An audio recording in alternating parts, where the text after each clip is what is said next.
কাবার চেয়ে নিজেকে দামি বানাইতে চান, কাবার চেয়ে দামি বানাইতে চান, কাবার চেয়ে যদি দামি বানাইতে চাই তাহলে মুমিন হওয়া লাগবে। কি হওয়া লাগবে?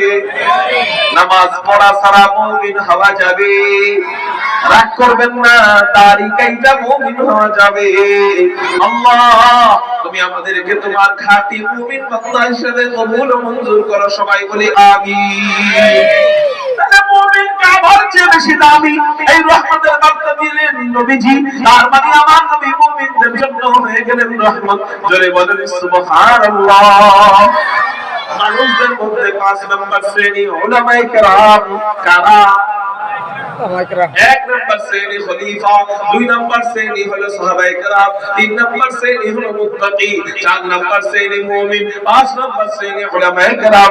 আলেমদের জন্য নবীজি কিভাবে রহমত, নবীজি হাদিসের মধ্যে জানায় দেন। তিরমিজি শরীফের হাদিস, নবীজি বলেন ক্বালা রাসূলুল্লাহ সাল্লাল্লাহু আলাইহি ওয়াসাল্লাম ইউশাফাউ ইয়াউমাল কিয়ামাতি সালাসাতুন। নবীজি বলেন আল্লাহ হাসরের ময়দানে 3 প্রকার ব্যক্তিকে সুপারিশের অনুমতি দিবেন।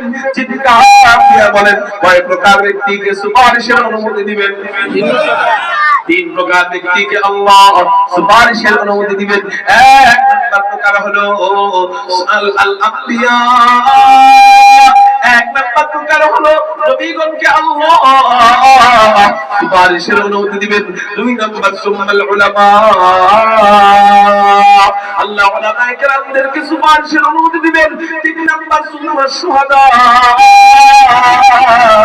আল্লাহর রাস্তায় জিহাদ করে যারা শহীদ হবে এই শহীদদেরকে আল্লাহ সুপারিশের অনুমতি দিয়ে দিবে। এই 3 গ্রুপের মধ্যে মাঝের গ্রুপ কারা? উলামায়ে কেরামরা। চলে বলেন কারা? উলামায়ে কেরামদেরকে আল্লাহ সুপারিশের অনুমতি দিবেন। আলেমরা কাদের ব্যাপারে সুপারিশ করবে? প্রায় যতজন মানুষ একজন আলেমকে মহব্বত করে, প্রত্যেকটা মহব্বতকারী বান্দার ব্যাপারে আলেম সুপারিশের অনুমতি পাবে। সুবহানাল্লাহ। এজন্যই তো নবীজি বলেন তুমি যদি জান্নাতি হইতে চাও তাহলে কোন আলিমান, আলেম হও। যদি আলেম হইতে না পারো আও মুতাআল্লিমান, আলেমের ছাত্র হও। যদি ছাত্র হইতে না পারো আও মুস্তাঈনান, আলেমকে সাহায্য করো। কি হবে সাহায্য করার কারণে? নবীজি বলেন আল্লাহ এই আলেমকে সাহায্য করার উসিলায় তোমাকে জান্নাতি বানায় দিবে। এইজন্য আলেমদেরকে সাহায্য করবো নি, আলেমদেরকে সাহায্য করবো নি। আল্লাহ তৌফিক দান করুক, বলি আমিন। এরপর নবীজি বলেন তুমি যদি গরীব হয়ে থাকো, সাহায্য করতে পারো না, তাই জন্য কি তোমার জন্য আলেমদের সাথে জান্নাত নাই? বলেন না, এমন হইতে পারে না। নবীজি বলেন সাহায্য যদি করতে না পারো তাহলে কমসে কম আও মুহিব্বান, তুমি আলেমকে মহব্বত করো আর আলেমের সাথে জান্নাতে ঢুকে যাও। কিন্তু সাবধান, ওয়ালা তাকুন খামিসান ফাতাহলিক, 5 নাম্বার হয়ো না, মানে উলামা বিদ্বেষী হয়ো না, ফাতাহলিক তুমি ধ্বংস হয়ে যাইবা। এইজন্য আলেমদের বিরোধিতা করবো না তো ইনশাআল্লাহ। তাহলে আলেম সুপারিশ করার অনুমতি পাবে, এটা আলেমদের জন্য রহমতের সংবাদ না গজবের সংবাদ? এই রহমতের সংবাদ যিনি দিবেন তিনি আমাদের জন্য রহমত না গজব? তার মানে বোঝা গেল আমার নবী আমাদের জন্য, আলেমদের জন্য রহমত। জোরে বলেন সুবহানাল্লাহ। আমাদের মধ্যে 6 নম্বর শ্রেণী হাফেজ কুরআন। জোরে বলেন কারা? হাফেজ কুরআন। হাফেজদের জন্য আমার নবী রহমত। কেমনে রহমত? নবীজি ইবনে মাজাহ শরীফের মধ্যে জানায় দেয় قال رسول الله صلى الله عليه وسلم من قرأ القرآن فاستظهره فأحل حلاله وحرم حرامه أدخله الله الجنة وشفعه في 10 من أهل بيته قد وجبت لهم النار। না এখন না, বসেন। বয়ানের মাঝখানে আসছে না, এখন বয়ানের আগে ছুটাইবেন নাহলে পরে ছুটাইবেন। এখন আপনি আসছেন মাঝখানে, সবাই আপনার দিক তাকায় রয়েছে। বসেন, এখানে বসেন। এটা হুজুরের বয়ান যখন শেষ হবে তখন করবেন। এখানে বসেন, বসেন। আপনারা আমার দিক খেয়াল করেন, আমি বেশি সময় বয়ান করবো না, অল্প সময়। কারণ এটা ছুটাইতে গেলে কত ঝামেলা, সবাই তাকায় থাকবে এদিকে। কোনটা? এই মা কই? উনি কই? এটা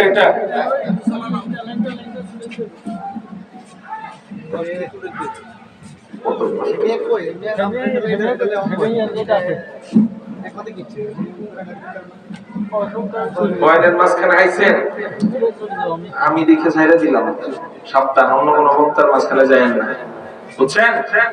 আমি দীক্ষা নরম তরম মানুষ তো ছেড়ে দিলাম। খেয়াল করেন 6 নাম্বার, হাফেজদের জন্য আমার নবীর রহমত। কাদের জন্য? হাফেজদের জন্য আমার নবীর রহমত। কেমনে?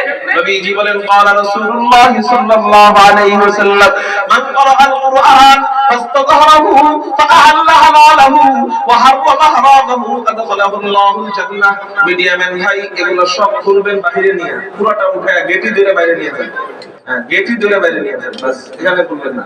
এবার আমার দিকে তাকান, নবীজি বলেন কোন ব্যক্তি যদি হাফেজে কোরআন হয়, হালাল হারাম মাইনা চলে, জোরে বলেন কি করে? হাফেজ হওয়ার পর হালাল হারাম মাইনা চলে। নবীজি হাদিসের মধ্যে জানায় যায় হাফেজ হওয়ার পর হালাল মাইনা চলে, হালাল মাইনা চলে, হারাম মাইনা চলে। নবীজি বলেন আদখালাহুল্লাহুল জান্নাহ, আল্লাহ ওই হাফেজকে জান্নাতে প্রবেশ করাবেন। শুধু জান্নাতে প্রবেশ করাবেন তাই নয়, নবীজি বলেন ওয়াশাফাউ ফি আশরাতিন মিন আহলি বাইতিহি ওয়া ওয়াজাবাত লাহুন নার। নবীজি বলেন আল্লাহ ওই হাফেজকে 10 জনের ব্যাপারে অনুমতি দিবেন। ও হাফেজ, তোমার পরিবার থেকে যারা জাহান্নামে চলে গেছে এমন 10 জনকে সুপারিশ করে ও হাফেজ তুমি জান্নাতে নিয়ে যাও। এজন্য ভাই এত ওয়াজ শুনে কি লাভ আমল যদি করতে না পারি? এত বয়ান শুনে কি লাভ যদি আমল করতে না পারি? সব বয়ান মুখস্থ থাকবে না, সব ওয়াজ মুখস্থ থাকবে না। একটা কথা মুখস্থ করেন, ইনশাআল্লাহ হাসরের ময়দানে যদি আপনি ঠিকও যান, আপনার নেক আমলের কারণে যদি জান্নাতে যাইতেও না পারেন, ওই কাজটা করার কারণে আল্লাহ আপনাকে জান্নাত দিয়ে দিবেন। সেটা কি?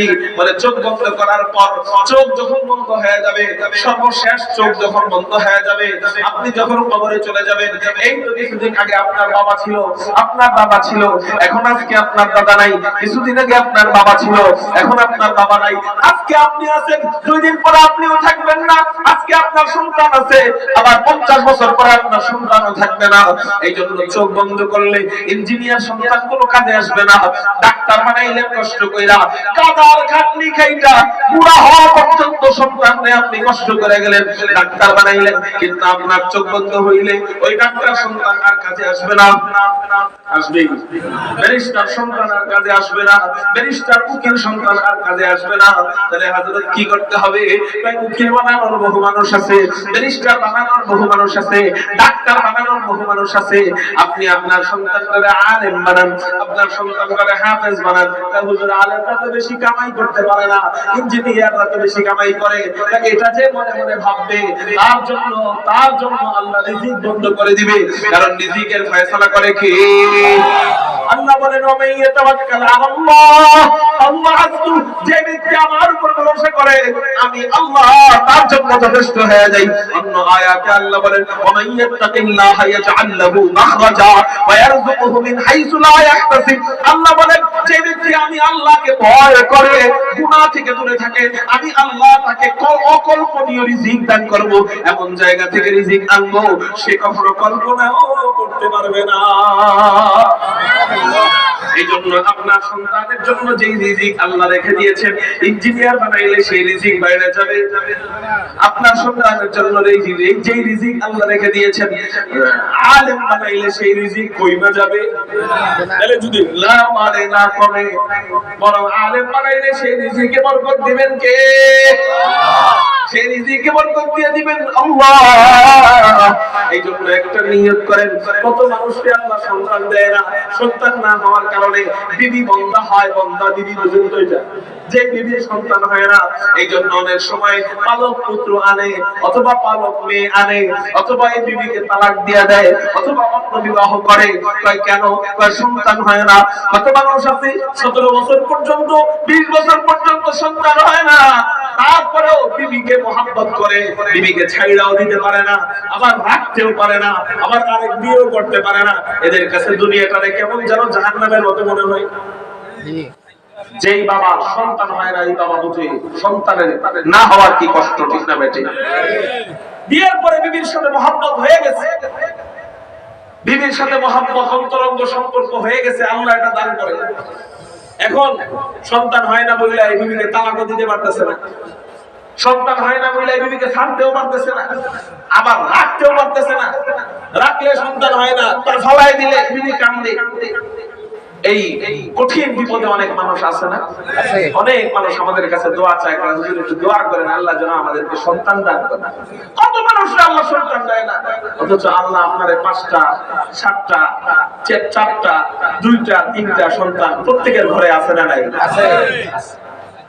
আল্লাহ আপনাকে এই সন্তান নাও দিতে পারত, আপনি নিয়ত করেন আল্লাহ তুমি তো আমাকে নাও দিতে পারতা, অতএব আপনি আমার সন্তান দিবেন, আল্লাহ আমার সন্তানগুলারে আপনার রাস্তায় দিয়ে দিলাম, আপনি আমার সন্তানদের জিম্মাদারি নিয়ে নেন। তো কি হবে, ওই সন্তানকে আল্লাহর রাস্তায় মাদ্রাসায় দিবেন, আলেম বানাবেন। গ্যারান্টি দিয়ে আপনাদেরকে বলে যাচ্ছি নবীজির হাদিস সত্য, তাহলে আমার এই কথাও সত্য যে আপনি হাসরের ময়দানে জাহান্নামী হয়ে যদি যান, ওই সন্তান সুপারিশ কইরা আপনাকে জান্নাতে নিয়ে যাবে।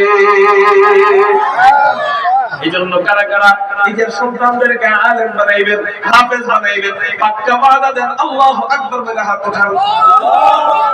মুরব্বিরা হাত উঠাইবেন নাতিদেরকে হাফেজ বানানোর উদ্দেশ্যে, মুরব্বিরা হাত উঠাইবেন কাদেরকে? নাতিদেরকে। আর যুবকরা হাত উঠাইবেন আল্লাহ সন্তান যদি যায় তখন মাদ্রাসায় পড়াবো, রাজি আছেন ইনশাআল্লাহ? আল্লাহ তুমি কবুল করো, সবাই বলি আমিন। তাহলে 6 নাম্বার, হাফেজরা 10 জনকে জান্নাতে নিবে, তার মানে আমার নবীজি হাফেজদের জন্য রহমত। জোরে বলেন সুবহানাল্লাহ। 7 নাম্বার, হুজুর আমরা হাফেজ হইতে পারি নাই, আমরা আলেম হইতে পারি নাই, হুজুর আমরা মুমিন হইতে পারি নাই, আমরা মুত্তাকি হইতে পারি নাই, আমাদের জন্য কি নবীজি রহমত না? আপনি তাইলে কি, আপনি যদি হাফেজও না হন, আলেমও না হন, মুমিনও না হন, মুত্তাকিও না হন, তাহলে আপনি কি? হুজুর আমরা গুনাহগার বান্দা, আমরা বড় বড় গুনাহ করি, শুধু শিরক করি না, শুধু কুফর করি না, কুফর শিরক বাদে মুনাফিকি বাদে বাকি যত গুনাহ আছে আমরা করি, আমরা জিনা করি, আমরা মদ খাই, যত গুনাহ আপনি করেন না কেন, নবীজি বলে আমার ওই তো উম্মত, আমি আল্লাহর কাছে শুধু কুফর এবং শিরক যদি না করে, আমি আল্লাহর কাছে ওই উম্মতের ব্যাপারে হাসরের ময়দানে সুপারিশ করব। শাফিঈ রোজে জাযা ওয়া খাতিবে আম্বিয়া, শাফিঈ রোজে জাযা ওয়া খাতিবে আম্বিয়া, সাহেবে হাউজু নিবাজিল্লে খুদা রোজে আতীক, সাহেবে হাউজু নিবাজিল্লে খুদা রোজে আতীক। আল্লাহ নবীজি হাসরের ময়দানে বলবেন, রাসূল আপনার জন্য আমি মাকামে মাহমুদ দান করেছি, আপনি মাকামে মাহমুদে বসেন। আল্লাহ কোরআনে বলেন, ওয়া মিনাল লাইলি ফাতাহাজ্জাদ বিহি নাফিলাতান লাক আসা আইয়াবাসাকা রাব্বুকা মাকামান মাহমুদা। আল্লাহ নবীজিকে মাকামে মাহমুদ নামক একটা চেয়ার দান করবেন। ওই চেয়ারটা কেমন? নবীজি বলেন ওই চেয়ারটা হলো উড়ন্ত যানবাহন। ওই চেয়ারের মধ্যে আমি দাঁড়ায়া, ওই চেয়ারে আমি বসা, আমি আমার উম্মতের ব্যাপারে সুপারিশ করব। ওই চেয়ারের নাম বা ওই স্থানের নাম হলো মাকামে মাহমুদ। নবীজি বলেন এই মাকামে মাহমুদ যখন আমাকে প্রথম দান করা হবে হাসরের ময়দানে, আল্লাহ বলবেন, রাসূল এই মাকামে মাহমুদে চড়েন। নবীজি বলবেন, আল্লাহ এই মাকামে মাহমুদে আমি চড়তে পারবো না। আল্লাহ আবার বলবেন মাকামে মাহমুদে চড়েন। নবীজি বলবেন, আল্লাহ আমারে আপনি মাকামে মাহমুদে উঠতে বলেন না। আল্লাহ আবার বলবেন, রাসূল মাকামে মাহমুদে ওঠেন। নবীজি চিন্তা করবেন, বন্ধুত্বের খাতিরে 2 বার না করছি, কিন্তু 3য় বার না করলে তো বেয়াদবি হয়ে যাবে। এইজন্য নবীজি কোন রকম হিকমত অবলম্বন করবেন, আঙ্গুলগুলো মাকামে মাহমুদের উপর রাখা আল্লাহকে বলবেন, আল্লাহ এই যে তাকায় দেখো মাকামে মাহমুদে উঠছি। আল্লাহ বলবেন, রাসূল এই মাকামে মাহমুদ আমি তোমার জন্য বানাইলাম, তুমি উঠতেছো না কেন, গরিবসি করতেছো কেন? নবীজি বলবেন, আল্লাহ আপনি মাকামে মাহমুদ আমার জন্য বানাইছেন, আমি অনেক খুশি হইছি, কিন্তু আল্লাহ কেন উঠতেছি না আপনি জানেন। কেন উঠতেছো না? এই মাকামে মাহমুদ হলো উড়ন্ত যানবাহন। আমার ভয় হয় আমি যদি মাকামে মাহমুদে চড়ি, এই মাকামে মাহমুদ যদি আমাকে একা নিয়ে উড়াল দিয়ে জান্নাতে জান্নাতে চলে যায়, তাহলে আমার উম্মতের গুনাহগার উম্মতের অবস্থা কি হবে? আমি আমার উম্মতের ব্যাপারে ফয়সালা না শোনা পর্যন্ত আমি নবী একা একা মাকাম মাহমুদে চড়ব না। صاحب خلق عظیم و مظہر جود عظیم، صاحب خلق عظیم و مظہر جود عظیم، آیت رحمت کے شان غور و مست و رحیم، آیت رحمت کے شان غور و مست و رحیم، رحمت للعالمی خان دش خدا بندے کریم، رحمت للعالمی خان دش خدا بندے کریم، خلق خلق قول فعل حدیث اچھے وہ حمید، وما ارسلناک الا رحمت للعالمین۔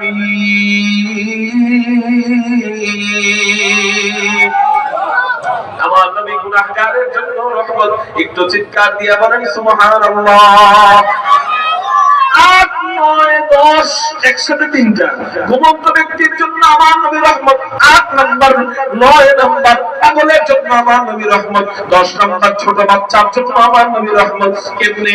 নবীজি ইবনে মাজাহ শরীফের মধ্যে জানায় যায় রুফিআল কলামু আন সালাসাতিন, আল্লাহ তিন প্রকার ব্যক্তির কোনো গুনাহ লেখেন না। 3 প্রকার ব্যক্তির ব্যাপারে গুনাহের কলম উঠিয়ে নেওয়া হয়। 3 ব্যক্তির ব্যাপারে গুনাহের কলম উঠিয়ে নেওয়া হয়। ওই 3 ব্যক্তি কারা? নবীজি বলেন 1 নাম্বার আনিন নাইমি হাত্তা ইস্তাইকিজা, ঘুমন্ত ব্যক্তি যে ঘুমের ভিতরে যদি গুনাহ করুক, ঘুমন্ত ব্যক্তি যদি ঘুমের ভিতরে গুনাহ করে, ঘুমের ভিতরে যদি কুফরি বাক্য বলে ফেলে গুনাহ হবে না?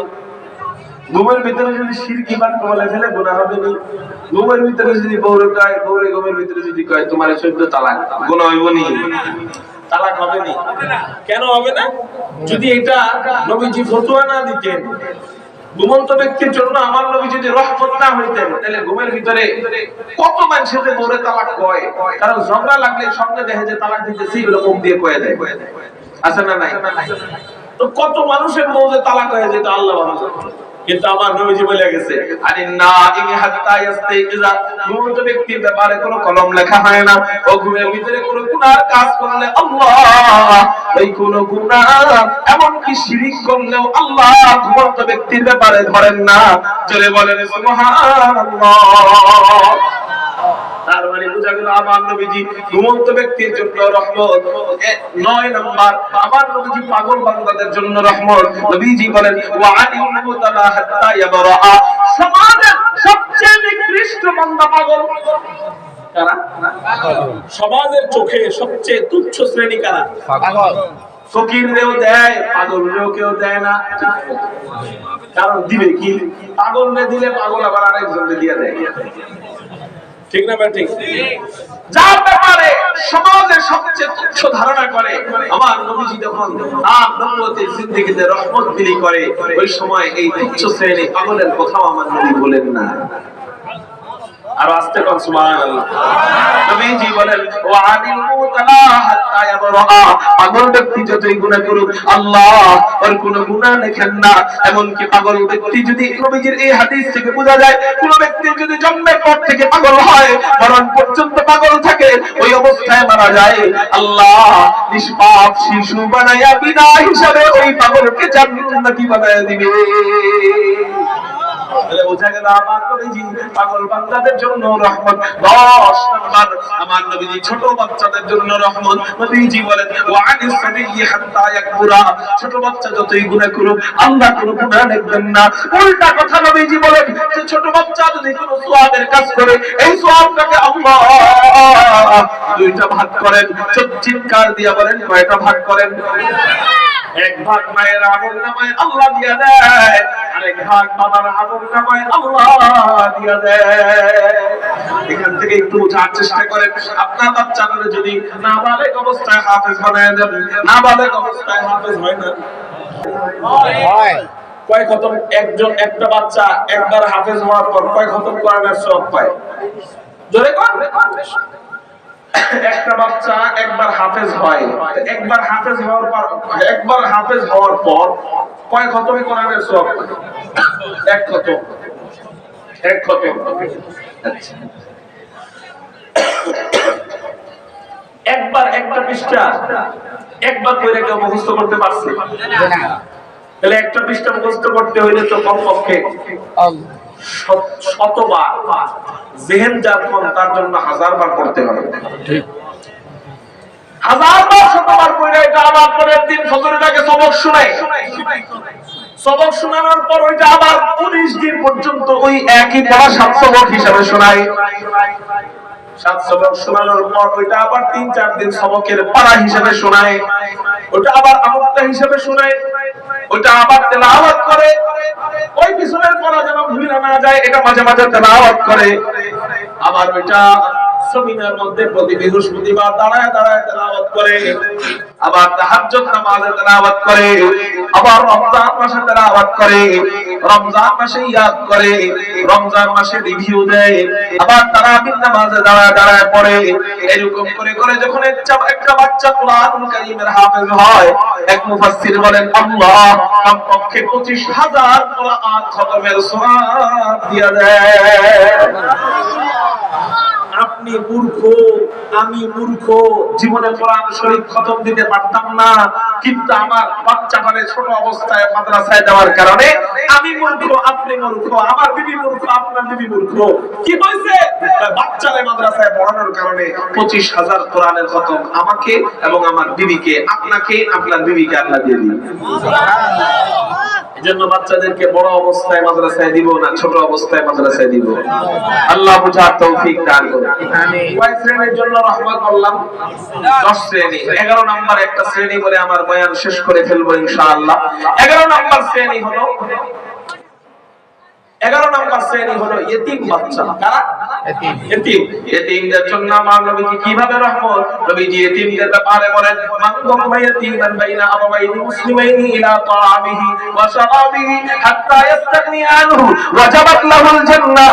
নবীজি বলেন কোন ব্যক্তি যদি কোন ইতিম সন্তানের জিম্মাদারি নিয়ে নেয়, কোন মুসলিম পিতামাতার ইতিম সন্তানকে লালন পালন করে, ইলা তাআমিহি ওয়া শারাবিহি, তার খানাপিনার সাথে ইতিমের খানাপিনাটাকে শরীক করে, অর্থাৎ তিনি সব সময় ইতিমের জন্য তার খানার ভাগটাকে রাখা দেয়। ইতিমকে দিবে বইলা সেটা টাকার মাধ্যমে হোক অথবা চাল ডালের মাধ্যমে হোক, নবীজি বলেন ওই ইতিমের খানাকে তার খানার সাথে শরীক করে নেয় হাত্তা ইয়াস্তাগনি আনহু, ওই ইতিম উপযুক্ত হওয়ার আগ পর্যন্ত, ওই ইতিম স্বাবলম্বী হওয়ার আগ পর্যন্ত, ওই ইতিম কামাই করার আগ পর্যন্ত, ওই ইতিমটা আলেম হওয়ার আগ পর্যন্ত, ওই ইতিমটা হাফেজ হওয়ার আগ পর্যন্ত, ওই ইতিমটা ইঞ্জিনিয়ার হওয়ার আগ পর্যন্ত, ওই ইতিমটা ডাক্তার হওয়ার আগ পর্যন্ত। ডাক্তার হওয়ার আগে কি আর কামাই করতে পারবি? না। আলেম হওয়ার আগে কি আর কামাই করতে পারবে? তার মানে আমি বুঝাইতেছি নবীজি বলেন হাত্তা ইয়াস্তাগনি আনহু, মানে উপযুক্ত বয়স হওয়ার আগ পর্যন্ত, তার মানে কামাই করার আগ পর্যন্ত কোন ব্যক্তি যদি ইতিমের জিম্মাদারি নিয়ে নেয়, নবীজি বলেন ওয়াজাবাত লাহুল জান্নাহ, আল্লাহ তাকে ভবিষ্যতে মারা যাওয়ার পরে জান্নাত দিবে। বিষয়টা এমন নয়, নবীজি বলেন ওয়াজাবাত লাহুল জান্নাহ, ইতিমকে ভরণ পোষণ করার কারণে আল্লাহ ওই ব্যক্তির জন্য জান্নাতকে ওয়াজিব করে দেয়। অথচ আমাদের অবস্থা কি? ইতিমের জন্য চাইলে, ভিক্ষুক টাকা চাইলে আমাদের চেহারা যেমন বেজার হয়, ইতিম অথবা ইতিমখানার জন্য হাত পাতলে আমাদের চেহারা এরকম বেজার হয়। বুঝতে হবে জান্নাতি বান্দার গুনাহগুণ আমার ভিতরে এখনো ঢুকে।